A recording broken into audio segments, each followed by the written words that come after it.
श्रद्धा और सबूरी परिवार के सभी सदस्यों को मेरा नमस्कार। आज का जो प्रसंग है ये भी सन 1923 की साईं लीला मैगजीन के अंक 2 में प्रकाशित हुआ था। और इस प्रसंग को सुनने के बाद आप समझ पाएंगे कि जब भी कोई भक्त बाबा के पास किसी परेशानी में उसके समाधान के लिए जाता था तो बाबा किस प्रकार से उसको समाधान देते थे। और साथ ही साथ आप ये भी समझिए कि ऐसा नहीं है कि बाबा आज ऐसा नहीं कर रहे। आज भी जो भक्त उनके पास जाता है, मन से उतनी बात रखता है, बाबा उसको अभी भी रास्ता दिखाते हैं। और ये जो संवाद होता है ये उस व्यक्ति और बाबा के बीच में होता है जो समझ सकता है, महसूस कर सकता है। इस प्रसंग को सुनाने के दौरान हमने कुछ चित्र इस्तेमाल किए हैं।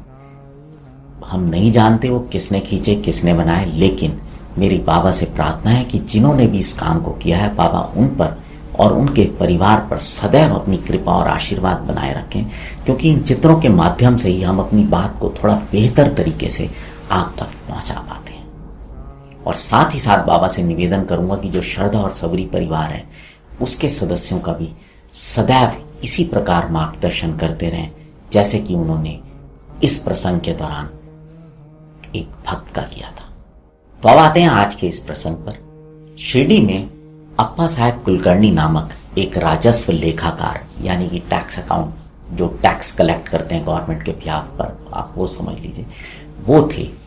और वो बाबा को बहुत प्रेम करते थे, उनको अपना गुरु मानते थे और हमेशा उनकी सेवा में लगे रहते थे। एक बार की बात है कि गांव के कुछ लोगों ने उन पर गबन का इल्जाम लगाया और ये बात सिर्फ यहीं तक नहीं रुकी, उन्होंने उस बात की शिकायत जो थी प्रांत अधिकारी तक भी की। और जब प्रांत अधिकारी तक वो शिकायत पहुंची तो कुछ समय के पश्चात अप्पा साहब कुलकर्णी को नोटिस आया और उनसे उस बात के लिए जवाब मांगा गया। अब ये नोटिस मिलते ही अप्पा साहब कुलकर्णी बहुत परेशान हो गए, क्योंकि कोई भी व्यक्ति जिस पे इस प्रकार के गंभीर आरोप लगेंगे उसका चिंतित होना बहुत ही लाजमी है। ये उस समय की बात है जब लोगों का चरित्र अपने आप में बहुत मूल्य रखता था। तो जब अप्पा साहब बहुत परेशान हुए और उन्हें कुछ समझ नहीं आ रहा था क्या करें, तो वो अपने गुरु साईं बाबा के पास गए और वहां जाकर उन्होंने अपने मन की बात बाबा के सामने रखी।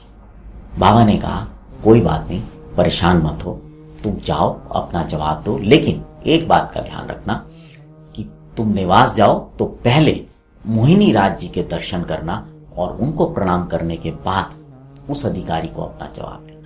मोहिनी राज मंदिर जो है ये बहुत ही फेमस मंदिर है, और अगर आपने समुद्र मंथन के विषय में पढ़ा हो कभी या आप जानते हो, तो जो भगवान विष्णु ने मोहिनी का अवतार लिया था ये उसी का मंदिर है।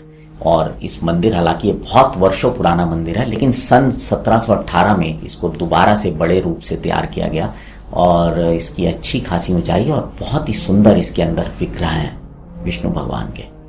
तो अप्पा साहब कुलकर्णी मोहिनी राज मंदिर गए और वहां उन्होंने जैसा बाबा ने बताया था उन मोहिनी राज जी को प्रणाम किया।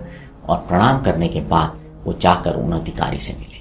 जब उन अधिकारी ने उनसे बात की, उनसे सवाल जवाब किए और अप्पा साहब ने सारे जवाब जो थे वो दिए, तो अधिकारी को ये विश्वास हो गया कि अप्पा साहब निर्दोष हैं। और उन्होंने बोला कि मैं समझ गया, आप निर्दोष हैं, आप जाएं अपना काम बखूबी रूप से करें। ये सुनकर अप्पा साहब जब अधिकारी के कमरे से बाहर निकले तो खुशी से झूम उठे, क्योंकि एक बहुत बड़ा जो धब्बा उनके ऊपर लगा था वो धुल गया। और उन्हें तुरंत अपने बाबा की याद आई और उन्होंने वहीं से उनको प्रणाम किया और दौड़े दौड़े शिरडी पहुंचे। शिरडी पहुंचने के बाद वो बाबा के पास गए और बाबा को जाकर उन्होंने सारी बात पूरे तरीके से बताई और उनके चरण स्पर्श किया और उनको धन्यवाद देने लगे। अब जो बाबा ने कहा वो बहुत महत्वपूर्ण है, वो चीज हम सबको हमेशा ध्यान रखनी चाहिए। साईं बाबा हंसते हुए बोले कि मैंने कुछ नहीं किया, ये मेरे से कुछ नहीं है, ये सब करने कराने वाला तो ईश्वर है, परमात्मा है।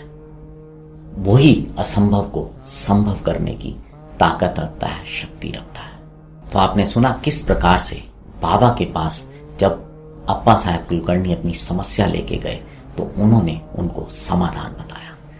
ऐसे ही आज भी अगर आप कभी किसी समस्या में हैं, बाबा को प्रेम करते हैं, तो बाबा से बात कीजिए, उनको अपनी समस्या बताइए। मुझे पूरा विश्वास है कि बाबा कभी आपको निराश नहीं करेंगे। आज का जो ये प्रसंग है ये साईं लीला मैगजीन के पेज नंबर 20 में प्रकाशित हुआ था। अगर आपको ये अच्छा लगा हो तो इसको और भी साईं भक्तों के साथ साझा कीजिएगा। अब आपसे विदा लेता हूं, जुड़े रहें श्रद्धा और सब्री के साथ। नमस्कार।